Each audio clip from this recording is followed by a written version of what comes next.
Pakilala mo yung ating mga kasama mula sa Bangko Sentral ng Pilipinas, Attorney She. Ang ating makakasama ang Bank Officer 5 mula sa BSP Economic Statistics Department, si Sir Jeremy De Jesus. Good morning po, Sir Jeremy. Sir Jeremy. Opo, maganda at maulang umaga sa inyo, Attorney Che, Sir Joel, at sa mga tagapakinig at manonood ng Super Radio DTBB. Maraming salamat po sa invitation dito sa inyong programa. Ay, salamat po sa pagpapaunlak sa aming imbitasyon. Siguro sa simpleng pagpapaliwanag, ano ba yung Consumer Expectation Survey? Ano ba yan? Paano ba ginagawa yan? At ano bang sinusukat natin dyan? Okay po, ang Consumer Expectation Survey ay isa po sa mga malawakang survey na isinasagawa po ng Bangko Sentral ng Pilipinas upang makakalap ng mga impormasyon tungkol sa kumpiyansa ng mga mamimili o tinatawag natin po sa Ingles na consumer confidence. Sa madaling sabi po, consumer confidence ay kung gaano kakumpiyansa ang mga consumer sa ating ekonomiya at sa kanilang kabuhayan, sa kasalukuyan at hinaharap. So actually maganda po yung tanong nyo, Sir Joel, no, na kung paano ba ito sinusukat. So bakit ba natin ito sinusukat? Mahalaga na pulsuhan po kasi natin ang pananaw ng mga consumer sa kalagayan ng ating ekonomiya at sa kalagayan ng kanilang kabuhayan dahil may epekto po ito sa kanilang paggastos. Halimbawa po, kapag mataas ang kumpiyansa ng mga mamimili, mas malamang na gumastos po sila. Habang kung mababa naman po ang kumpiyansa nila, mas malamang po na magtipid at mag-ipon po sila. Okay. Ano nakikita ninyong doon sa findings ninyo? Ano nakikita ninyo? Mas kumpiyansa ba ang consumer for 2025 compared to this year? Opo, ayon po sa aming pinakahuling survey, bumuti po ang kumpiyansa ng mga mamimili ngayong Q4 2024. Tumaas po ang confidence index sa negative 11.1% ngayong quarter kumpara po sa negative 15.6% noong nakaraang quarter. Actually po, sa katunayan, nakita rin po namin sa aming survey na tumaas po ang bilang ng ating mga kababayan na nagsabi na mas mabuti o better ang kanilang kalagayan sa kasalukuyan kumpara po nung nakaraang taon. At bumaba naman po ang bilang ng ating mga kababayan na nagsabi na mas masama o worse ang kanilang kalagayan. Okay, I stand corrected. 2023 to 2024 ang sukatan po rito. Hindi pa natin sinusukat yung magiging expectation for 2025, Sir Jeremy. Actually, meron din po, Sir Joel, no. Ang sa next quarter at next year, so Q1 2025, so ayon sa aming survey, mas positibo ang pananaw ng mga consumer sa ating ekonomiya at kanilang kabuhayan sa first quarter ng susunod na taon at sa susunod na 12 buwan. Ito po ay dulot ng inaasahang pagtaas ng kanilang kita, karagdagang pagkakakitaan ng pamilya at mas maraming mapapasukang trabaho. Actually, mas positibo rin po ang pananaw ng mga mamimili ukol sa paggastos sa Q1 2025. Nabawasan din po yung pag-aalangan po ng mga consumer ukol sa pagbili ng mga tinatawag po nating big ticket items tulad ng appliances, bahay, lupa at sasakyan sa susunod na taon. Okay. Bakit kailangan gawin itong survey na ito at ano ang kahalagahan nito? At ano epekto nito sa mga consumers pagka nagkaroon tayo ng ganitong klase ng panukatan? Okay, ang ano po kasi ang Consumer Expectation Survey, ang ano po nito, ang nangyayari po dito is kapag positibo po ang consumer confidence, ang ibig sabihin po nito ay mas mataas ang porsyento ng ating mga kababayan na nagsabi na mas maganda o better ang kanilang kalagayan sa kasalukuyan kumpara po nung nakaraang taon. Kaysa sa porsyento na nagsabi na mas masama o worse ito. Kabaliktaran naman po ang ibig sabihin kung negatibo po ang consumer confidence. So alam niyo po, importante po na masukat po natin ang confidence index. Halimbawa po, ngayon po nag-i-improve po ang confidence index ng bansa. So nangangahulugan lamang po nito na maaari pong lumakas ang demand para sa mga produkto at serbisyo. So good news po ito sa mga lokal na negosyante at mahihikayat po sila na mag-expand ng kanilang business operations dahil sa inaasahang pagtaas ng demand para sa kanilang mga produkto at serbisyo. Ibig sabihin po rin po nito, mas marami rin po ang pwedeng magkatrabaho.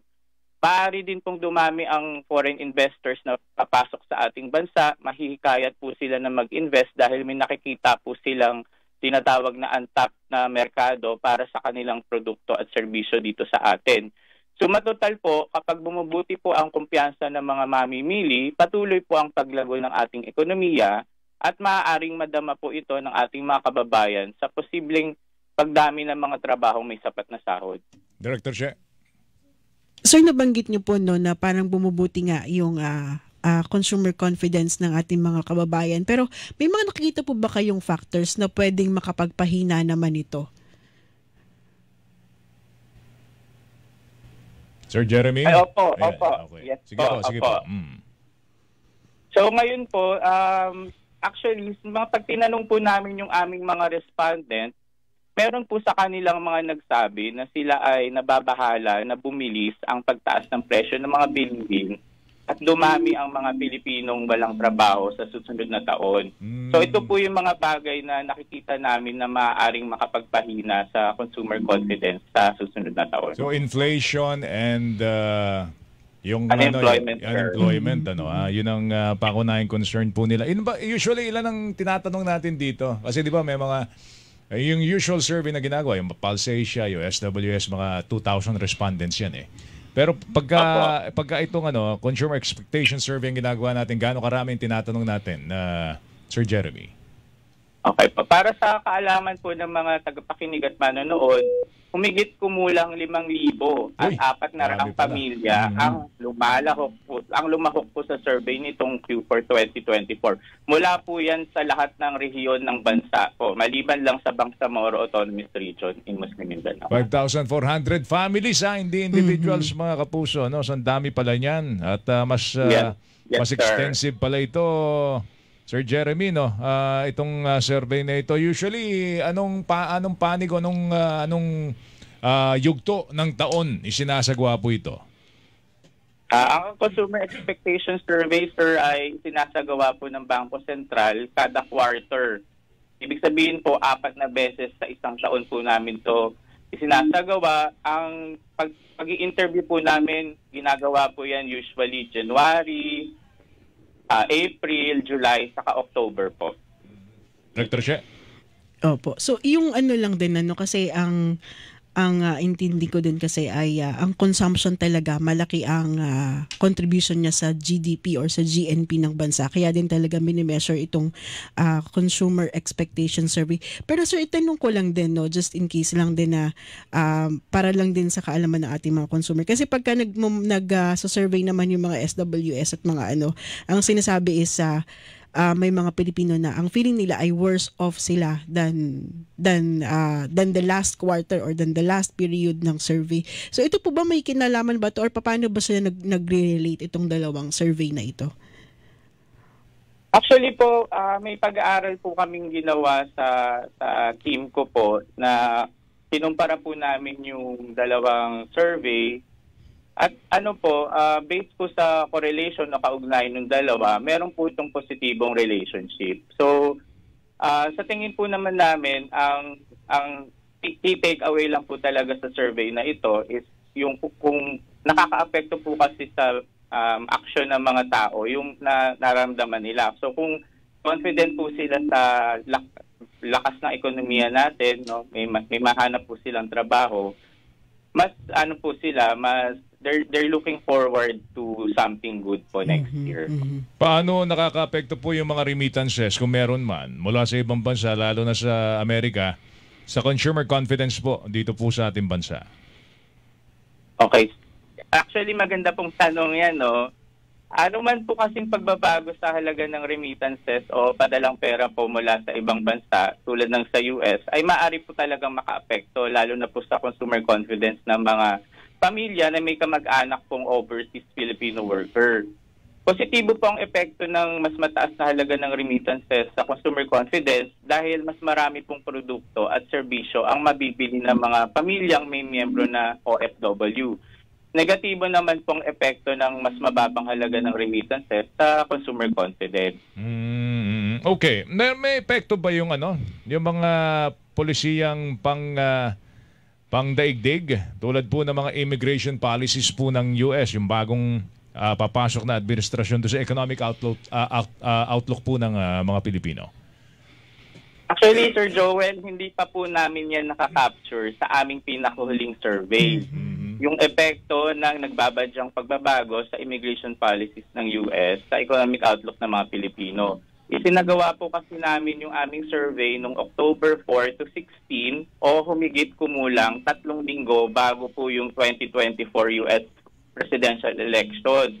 Pero of course, kung matuloy po ang paghihigpit ng immigration policies at yung iba pang America First policy sa pamumuno ni US President Donald Trump na mag-uumpisa po ang ikalawang termino 3 linggo mula ngayon, sa susunod pa pong taon namin makakapture sa aming surveys ang epekto nito tulad ng maaaring paghina ng consumer confidence ng mga pamilyang Pilipino na may mga kamag-anak na nagtatrabaho sa US dahil sa posibleng pagbaba ng remittances na makukuha po nila.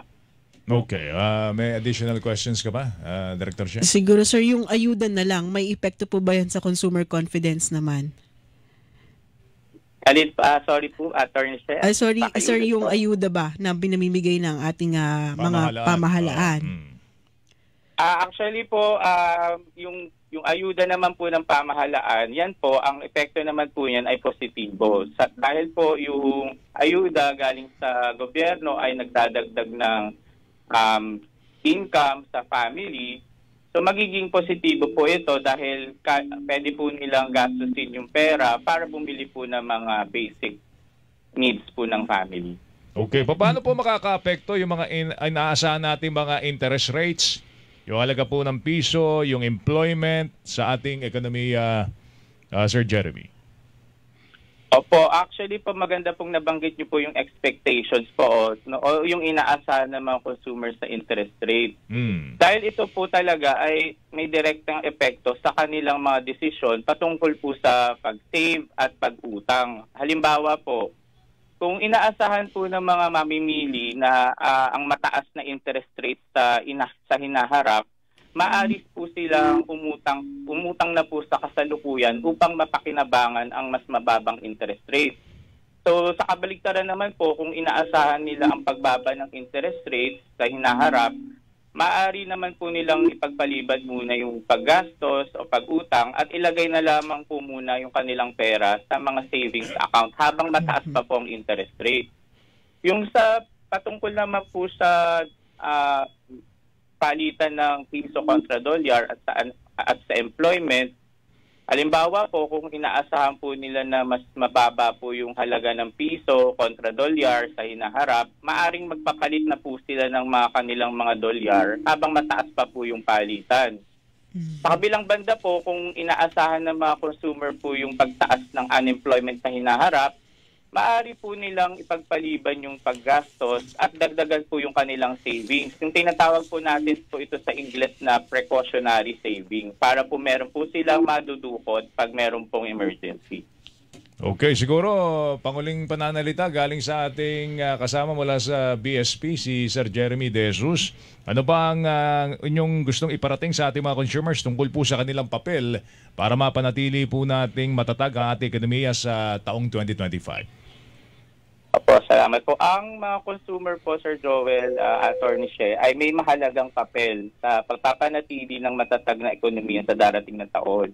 Ang pagiging isang responsable at matalinong mamimili ay makakatulong sa pagpapalago ng ating ekonomiya. Ang masusing pagpaplano ng ating mga gastusin ay importante upang makaiwas po tayo sa financial problems. Bukod po dito, ang pagkakaroon ng ipon ay nagbibigay rin po ng seguridad sa pamilya, lalo na sa pagharap sa mga hindi inaasahang gastusin. Kasabay po nito, mahalaga rin po ang aktibong paglahok at pagbibigay ng mga wastong impormasyon sa mga official surveys po ng ating gobyerno tulad po nitong Consumer Expectation Survey. Ang mga surveys po kasi na ito ay nagbibigay ng mahalagang datos na magagamit po ng ating pamahalaan sa pagbuo ng mga polisiya na angkop at makakatulong para sa ikabubuti po nating lahat at ng ating ekonomiya.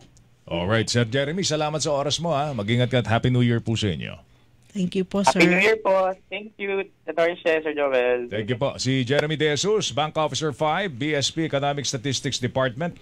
Mga kapuso, ito, punta tayo. Hilingan, walang pinoprotektahan.